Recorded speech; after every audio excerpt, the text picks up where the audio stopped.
America ও Israel কেন ইরানের বিরুদ্ধে অবস্থান নিচ্ছে? বিশ্ব কি বড় যুদ্ধের দিকে যাচ্ছে? আসুন আমরা এই বিষয়টা একটু আলোচনা করে দেখি। সবচেয়ে বড় কারণ হলো পারমাণবিক অস্ত্র নিয়ে সন্দেহ। ইসরায়েল ও আমেরিকার দাবি ইরান গোপনে পারমাণবিক বোমা তৈরি করার চেষ্টা করছে। ইরান বলে তারা শুধু বিদ্যুৎ ও গবেষণা করার জন্য পারমাণবিক কর্মসূচি চালাচ্ছে।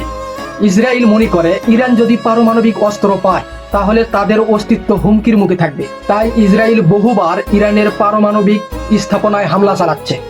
ইরান মধ্যপ্রাচ্যের কিছু দেশকে সমর্থন দেয়, যেমন হিজবুল্লাহ লেবানন, হামাস গাজা এবং ইয়েমেন।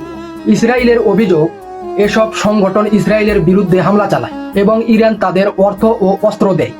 আর আমেরিকার প্রধান লক্ষ্য হলো ইসরায়েলকে রক্ষা করা, কারণ ইসরায়েল আমেরিকার ঘনিষ্ঠ মিত্র। তেল ও বাণিজ্য পথ নিরাপদ রাখা, মধ্যপ্রাচ্যে নিজের প্রভাব বজায় রাখা। এদিকে ইরান আবার আমেরিকার প্রভাব কমাতে চায়। তবে সরাসরি যুদ্ধ না হলেও বিভিন্ন জায়গায় সংঘর্ষ হচ্ছে, যেমন সিরিয়া, ইরাক, গাজা, লোহিত সাগর। এগুলোকে বলা হয় প্রক্সি যুদ্ধ, যেখানে বড় দেশগুলো অন্য শক্তির মাধ্যমে লড়াই করে। সহজভাবে বললে ইসরায়েলের নিরাপত্তা প্লাস ইরানের পারমাণবিক ইস্যু প্লাস মধ্যপ্রাচ্যের ক্ষমতার লড়াই। এই তিন কারণেই আমেরিকা এবং ইসরায়েলের সঙ্গে ইরানের সংঘাত চলছে। তবে বর্তমান পরিস্থিতি অনুযায়ী বিশ্ব কি বড় যুদ্ধের দিকে যাচ্ছে? অবশ্যই আপনার মন্তব্য কমেন্টে জানান।